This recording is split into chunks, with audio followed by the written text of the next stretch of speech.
I came up with the idea for this short film, and 2 weeks later it was in the can. So this was the quickest I've put together a short film since back in college. And if you haven't seen The Little Helpers, go watch it. There's gonna be a lot of spoilers in this. But in this video I'm gonna talk about how I came up with the idea, the pre-production process, all the way through to shooting this thing.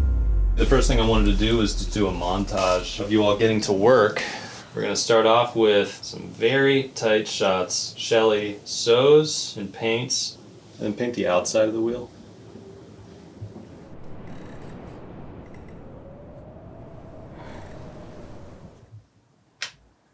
Perfect. So I started out location hunting. I went on Peerspace, went on Gigster, and I was looking for an interesting location that I could base a story idea off of. So I like to reverse engineer stories for little shorts like this, and for this one, I was looking around, I was like, oh, cafe locations, home locations, they're all kind of cool, but nothing was really sticking out to me. And then I found this rustic workshop location, and it was very cheap, and I thought this would be a great location to do a one location short film at. Figured I wouldn't have a whole lot of time to put this project together, so I was looking around what I have access to. My girlfriend's arm is in a cast right now because she cut her hand cutting into an avocado pretty badly. And I was thinking maybe something like she's working at this workshop and injures herself, and it's about her getting back on the saddle again and getting back to work despite this injury. So, and then hold your arm up a little more, Tony. But nothing was really popping out to me. So I showed her some pictures of the locations on my phone, and she said it looks like Santa's Little Elves workshop or something. And immediately I was like, ooh, now we're on something. Literally an hour later, I had the beats to the whole short film outlined on a piece of paper, just bullet points showing here's what happens, then this happens, and this happens. And you can follow along the writing process more thoroughly on my Patreon. I actually screen recorded the whole writing of the first draft, second draft, and how we got to the shooting script from there. So I had this dark Christmas themed story and I was really excited about it, but the problem was if I don't get this thing posted well before Christmas, it's really not gonna do me any good. So immediately I had a big time deadline. I had to get rolling on the production. So now we're finally at Betty dropping the crossbow box.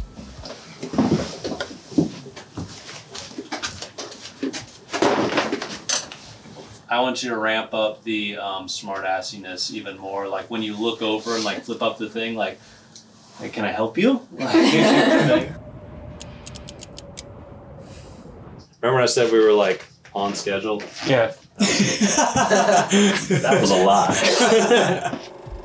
So I did a rough estimate of what the cost might be to make this short film, and then I immediately started texting and calling people, trying to get their availability. Once I had 3 people's availability, I was like, you know what, that's good enough. This is gonna be the shoot day. Anybody else that comes on board is gonna have to make that day work for them. So I booked the location, and we were already well on our way. So I made a copy of my production binder template, which I always use for a short film. If you haven't gotten it yet, the link's in the description. Just sign up for the newsletter. You'll get a free copy of this template that I use for my own short film projects. I started using that to make my master to-do list and other things like tracking my expenses and shots, stuff like that. Originally, I was reaching out to DPs to shoot this thing for me. I was like, okay, I'm gonna need a DP, gonna need an AC, grit, gaffer. I was like, okay, and I have 10 days to put it together and no money. Okay. Yeah.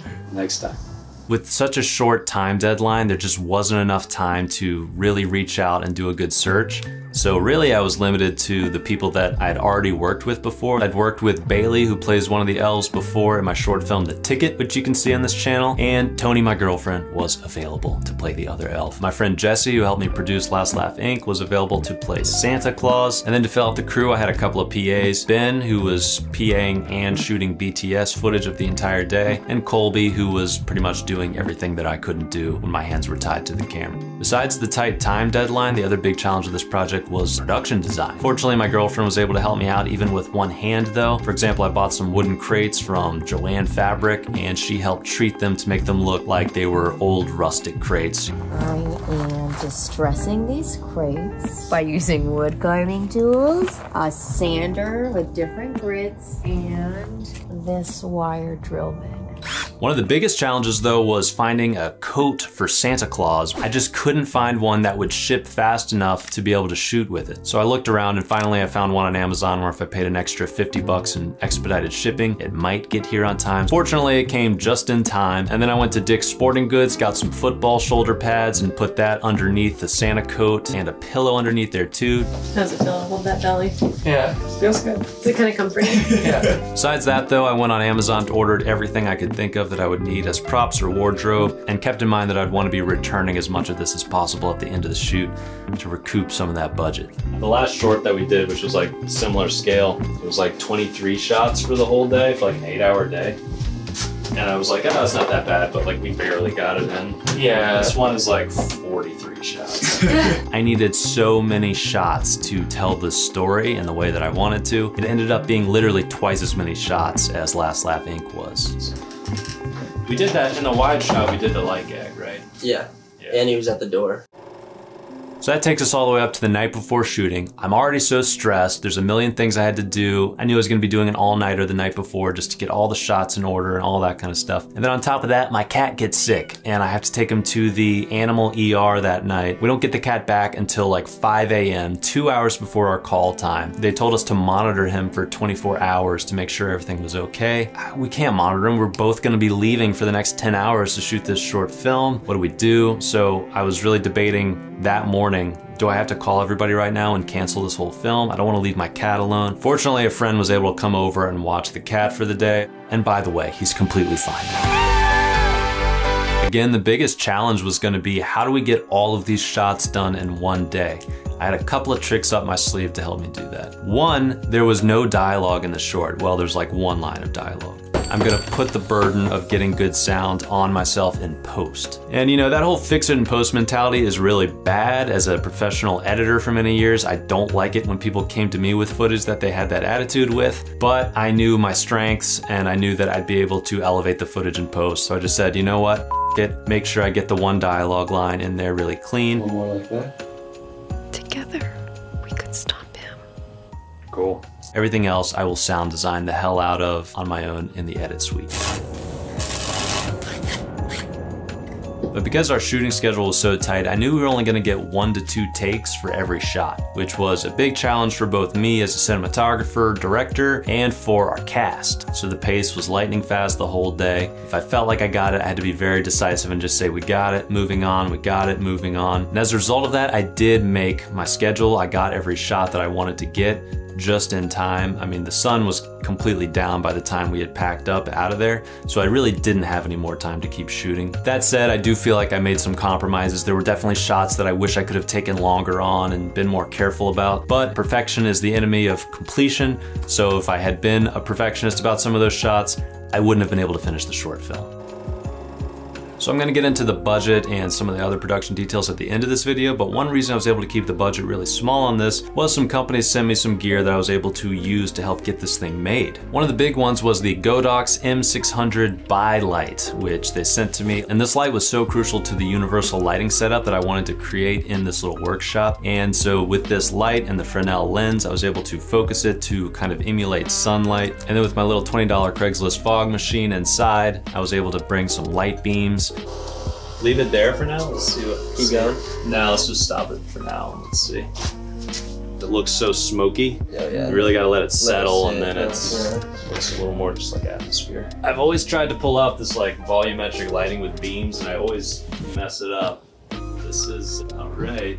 Really love this light though. It's beefy, but it gives you so much power. And then when you put that Fresnel lens on it, you can focus the light into a tighter beam. If you add on the barn doors, you can also shape the light more carefully. But because it's bicolor at the end, we were able to do a little lighting gag where one of the PAs would be outside and flip the light over to the warmest color temperature, which I think is like 2700 K. And that was the transition from, you know, Santa's alive to Santa's dead. Now the blizzard clears up, the sun comes out, and all is well again for these elves. And then like I said, there were already some practical lights on the set, used those, and then the only other light that I hung up was this LED tube light that I also set to 2700 K. Rented that one from borrowlenses.com. Shout out to Borrow Lenses for that. Borrow Lenses also hooked up a macro lens that I used to shoot some of the extreme close-ups of the elves working away, which I thought was going to be very important for the intro montage I was doing because I didn't want you to be able to actually tell what they were working on. I just wanted you to be able to tell that they were working. You're going to have magically appeared in here. And we're just gonna start with you hands on her shoulders like this in a menacing way. You know, I'm gonna add a lot of leather glove sounds. So if you wanna scrunch or whatever, just in a menacing way, that's fine. I start looking that way. Yeah, the door has just been rattling. Action.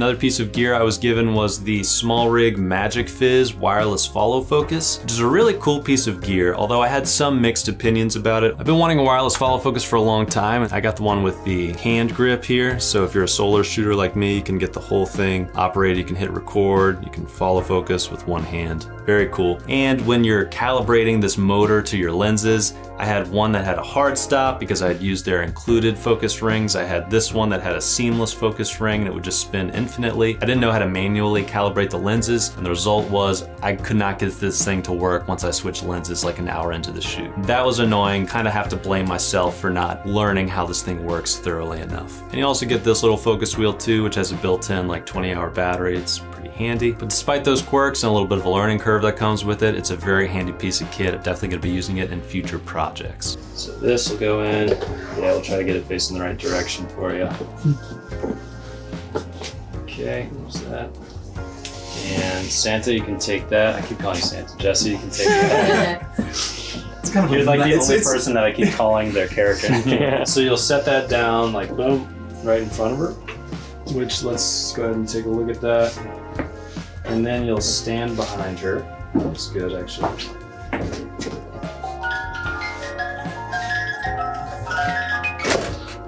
Okay, great. And action. Another piece of gear that made the shoot a lot easier was these Hollyland wireless video transmitters. I had the wireless Mars 4K and the Mars M1. Both were very handy. So this was my monitor for the day, and the cool thing about the Mars M1 here is that it's not only a camera monitor, but it's also a wireless video transmitter or receiver. So I was using it as a receiver so that I could either have it on my camera or just as director's monitor. To do that, I plugged in the Mars 4K directly into the camera, and this actually plugged into my battery tap too. So this was wirelessly transmitting to the monitor even when the monitor was on the camera. There's a slight latency there, a little bit of a delay, but not enough to really throw me off. So it was really nice having it on the camera, take it off, use it as a director's monitor. So a lot of flexibility there, great product. And I was even able to attach the follow focus to it and have a full wireless follow focus, record, stop, setup.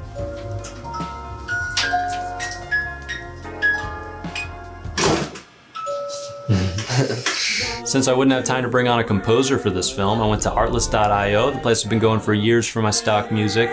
Receive hurricane.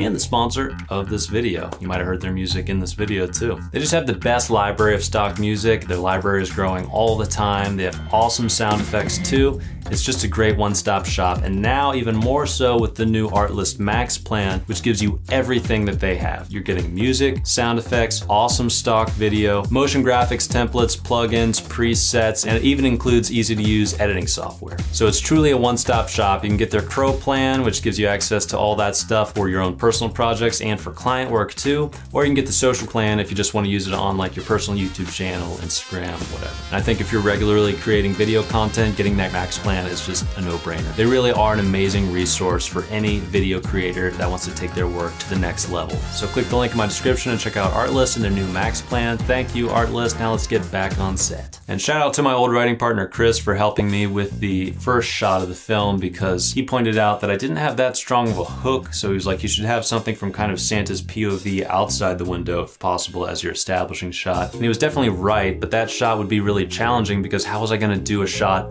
from outside the window with all the snow and blizzard and ice that you're supposed to see? Ben, you want to see how frost is made? Yeah, man. Santa ice crystals. I tried it the other day and it was very temperamental, but it does work. And then it just slowly, you'll see like crystals start to form. It looks like frost. It's really cool. But we also have fake snow. You just add water to it and it suddenly, this powder expands. You can get like 100 times the amount that's in here of like really realistic looking fake snow. The other big challenge with this type of short film that has violence in it is always going to be fake blood. It gets so messy and it's so easy to stain clothes. We were pretty careful about it. I got 3 different types of fake blood. One was a splatter fake blood that came in a little spray bottle. Oh, yeah.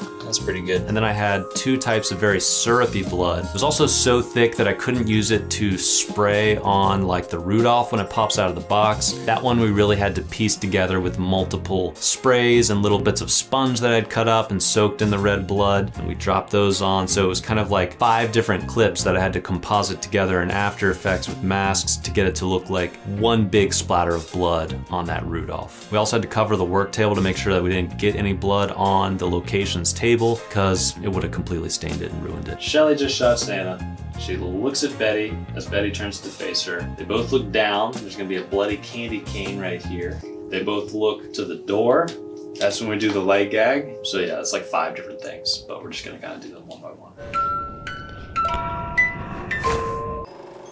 So in the end, this short film, which only took 2 weeks from idea to getting it in the can, only ended up costing about $1,600, which is actually cheaper than my last short film, Last Laugh Inc., despite the fact that I feel like it looks probably more expensive. That also includes hiring a behind-the-scenes shooter for the whole day, which, you know, I didn't have in Last Laugh Inc. as well. Most of the costs went to the location rental, crew, food, and all the props and wardrobe that went along with this film. So I hope this inspires you that you really don't need a ton of money, a ton of time, or a ton of people to get out there and make a short film. This was something that I was not expecting to do so quickly, so cheaply, and to do so many responsibilities on my own. I will say though, after I did that last short film, Last Laugh Inc., I told myself I will never do this again. I'm not going to direct, DP, produce, etc., everything in a short film. It's just too much. I spread myself too thin, sacrifices the quality, stresses me the out. And then here I was doing even more than I did for Last Laugh Inc. And I said the same thing every single day up until the shoot, like, this is too much. Why am I doing this? Never do this again.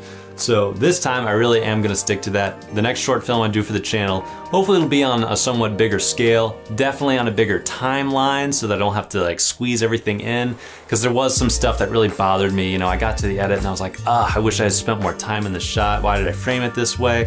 Why didn't I do another take? So, you know, those are the sacrifices you have to make sometimes when you're working really fast and really cheaply. But that said, I am enjoying expanding my skills as a cinematographer. This was probably some of the best lighting I've ever done in a short film. It was really fun to experiment there. So I'll probably try shooting and directing the next short film, as long as I have a bigger support team around me as far as the production and the art department. I think I'll be more comfortable doing it. All right. Woo! Yeah. Thanks so much, guys. Tony, this is gonna be our Christmas card to everybody. Short. I love that.